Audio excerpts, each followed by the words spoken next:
So you're thinking of making the move to Seattle, Washington in 2025? Well, here is some things that I think you need to know that maybe you have not thought about.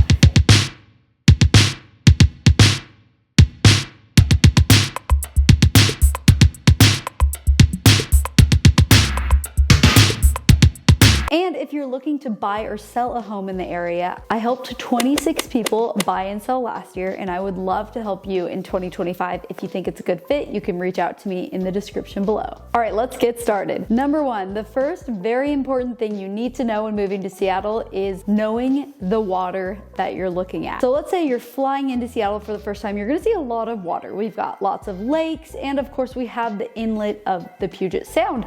So when you're a newbie, it can be hard to differentiate what water you're looking at. Here are the three bodies of water that you need to know. Number one is Lake Union. Lake Union is an oval shaped lake. It's not super big. It's like maybe a mile or 2 miles long, and it's right smack in the middle of Seattle. I really like to think of that as the center of Seattle. Number two would be the Puget Sound. So if you are in downtown Seattle and you're looking out and you see water, that is the Puget Sound. That is the ocean. That's salt water. There's seals in there. There's whales in there. I have been on a Washington State ferry before, and we had to stop because orca whales were passing by. So lots of wildlife. Basically, if you're looking west, you're probably looking at the Puget Sound ocean water. The third body of water you want to know is Lake Washington. So if you're on the east side of Seattle and you're looking out east towards Bellevue, you are looking at Lake Washington. Lake Washington actually connects to Lake Union, but we call them different lakes. But the way it connects is Lake Union actually, all three of these are interconnected. You got the Puget Sound, and then we have the Ballard Locks, which is a system that lets boats in without letting the water mix, and that turns into a waterway that turns into Lake Union. And then there's a waterway called the Cut. We call it the Montlake Cut. And that waterway then spouts you out into Lake Washington. Lake Washington's pretty big. It spans probably, random guess. I'm gonna take a random guess. 10 miles? So get to know your bodies of water, because I've had friends come to Seattle and point to the Puget Sound. They ask me if it's a lake. And I'm like, no, that's not a lake. That's the ocean.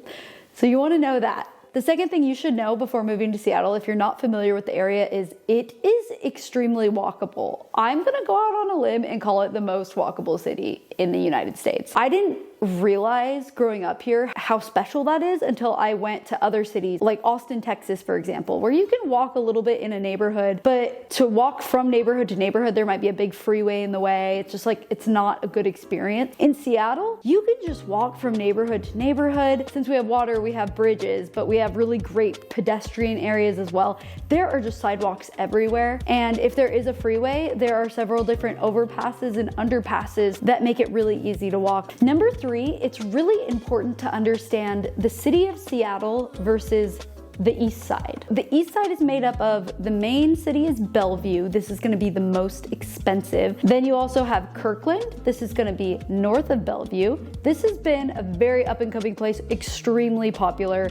Great place to live. Still can be very expensive, certainly more expensive than Seattle, but not as expensive as Bellevue. You're also gonna have Redmond. This is where Microsoft's headquarters are.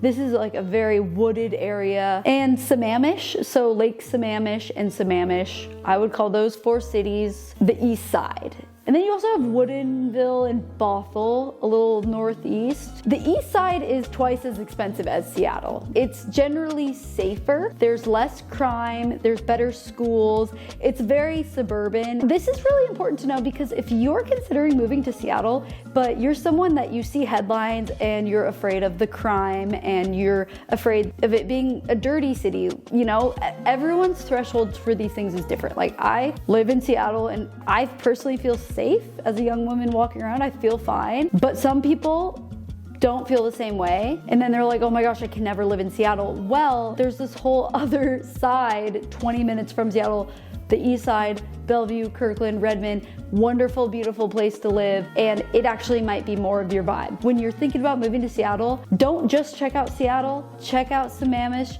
check out Redmond, check out Kirkland, check out Bellevue, figure out which of all those cities is the one that resonates with you the most. And I help people in all those cities.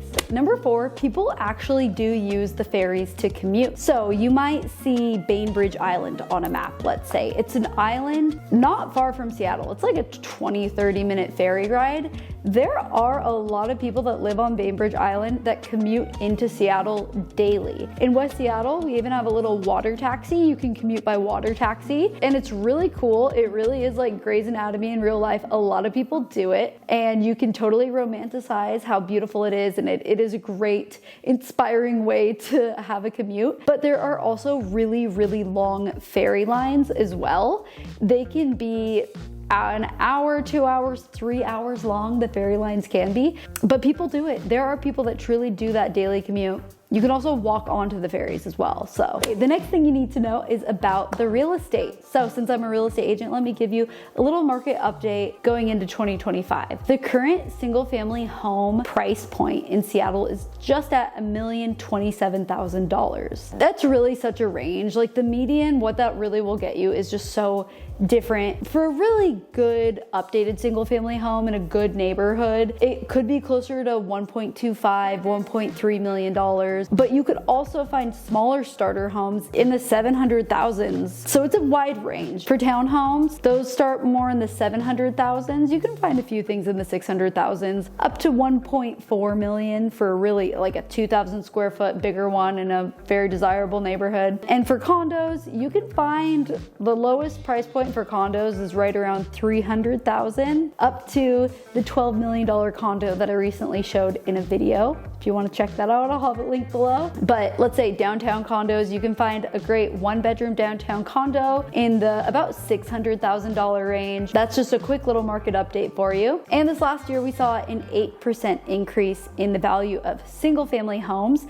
That was with interest rates in the mid to high 6s to 7s the whole year. It's forecasted that this next year, 2025, rates will probably be around mid 6s, maybe into the lower 6s. No one's really talking about 5% though. So with that, I'm gonna make a prediction. I think we're gonna have a pretty similar year to last year. I think that we'll probably see another about 8% increase because inventory is gonna stay very tight, because at 6%, it's still not gonna be enough to make many people sell and give up those really low interest rates unless they need to sell. Death, divorce, downsizing, upsizing. So you will obviously see activity. The townhome market, I don't expect it to increase as much, maybe anywhere from 2 to 5%. This is just because there's so much new construction being built of townhomes. There's a pretty good supply. And condos will be very interesting to see this year with the Amazon return to work 5 days a week. Condos have slowly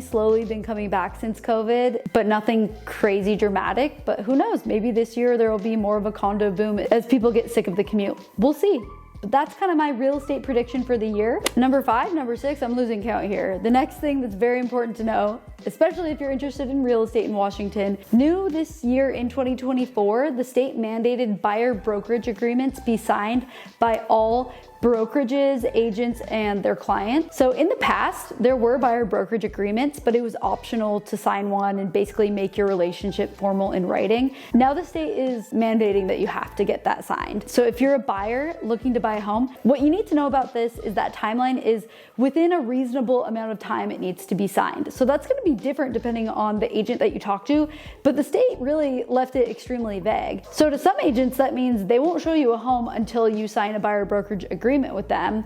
And to some others, it might mean you're just signing it before submitting an offer. Personally, I don't make people sign it right away. I don't really think that's fair to force you into a relationship. I should have to earn your trust and work hard for you. So that reasonable amount of time is after we meet, we go through some tours, and we really decide, yep, you want to work with me. But just know it's not weird if an agent says, hey, you have to sign this thing. It's only about 2 pages long. It's nothing really scary. It really breaks down hey, this is the commission a real estate agent is being paid. You both agree on it. This is where we're looking. This is the duration. Interview real estate agents, find the person that you really like and trust resonates with you, and then sign that when you feel comfortable and ready. But don't feel forced into it either. Number seven is Seattle sports are a lot of fun. We have every sport except basketball. We've got soccer, the Seattle Sounders. We've got baseball, the Seattle Mariners, Seattle Seahawks football, Seattle Kraken, fairly new, like 2 years old, hockey. We just don't have basketball, but we're gonna eventually get it. Now, our sports teams may not be the best. The Seahawks won the Super Bowl like 10 years ago, and the Mariners truly have never won the World Series. They've never been to the World Series, and I don't know if they will ever go in my lifetime, but I'm still a Mariners fan. Even when they're not playing their best, we have great stadiums. There's so much fun. Climate Pledge Arena is a great venue for concerts and for the hockey games. There's never long lines because there's so many automated tech Amazon-enabled systems throughout. T-Mobile Park, the Mariners, where they play, even if they're gonna lose that day, the food is so good there. It's one of the best. I've been to the Padres, been to the Giants, been to the Dodgers, been to some good stadiums. You can't change my mind. I still think T-Mobile Park is better, has better food, is a better experience, has better views, good infrastructure for getting to the game too. It's right on the light rail system, so you don't have to drive there because parking nearby, last time I drove by, I think the stadium parking was $80, which is insane. So take the light rail to the games. Just in general, it's a really great sports city. And the last thing you need to know is there is no state income tax, which if you did not know that by now and you're considering moving here, congratulations on your raise. So no state income tax, which is amazing. But we do have high sales tax, around 10%. We have, when you're getting your tabs renewed, it's based on the value of your car. So I have a nicer car and my tabs are $1,000, which is crazy because they used to be like $60 before. Washington still has a way of getting us. But in general, I still think you do save quite a bit not having the state income tax. But what you really need to know, honestly, most important thing for a select few of you that may be watching this video is there is a little more new introduced in 2021, but truly finalized this year in 2024. There is a long-term capital gains tax on stocks, bonds, and assets of that type. So not having to do with real estate. Any asset above $262,000, you're gonna be taxed 7% by the state on. For most people, you're probably not seeing a gain on stocks within a year of over $262,000, and it's really not gonna affect a lot of people. But for the people that it will affect, it probably will be tech workers. Let's say the tech worker that has been working at their job and has realized $1 million in stocks over the years and wants to liquidate all of that to buy a house. Well, you're not going to be taxed by the state. You will be federally on the first 262,000, but the other 700 plus thousand, you're going to be taxed an extra 7% by the state. That's a tax that was not there before 2021. So that's going to be another $50,000 you're going to be paying to the state. They're going to get you there. I'm not a financial advisor, obviously, so definitely talk to a financial advisor about different strategies you can use to maybe mitigate those sorts of things. But it's really important to know that will affect some people. It probably won't affect most people. Okay, that's it for this video. Thank you guys so much for watching. If you are interested in moving to Seattle, like I said, go check out the rest of my videos now on my channel. You can learn about different neighborhoods and real estate. And I think I've done enough self-promotion now, so I'm just gonna let you go. And I'll see you guys later. Bye.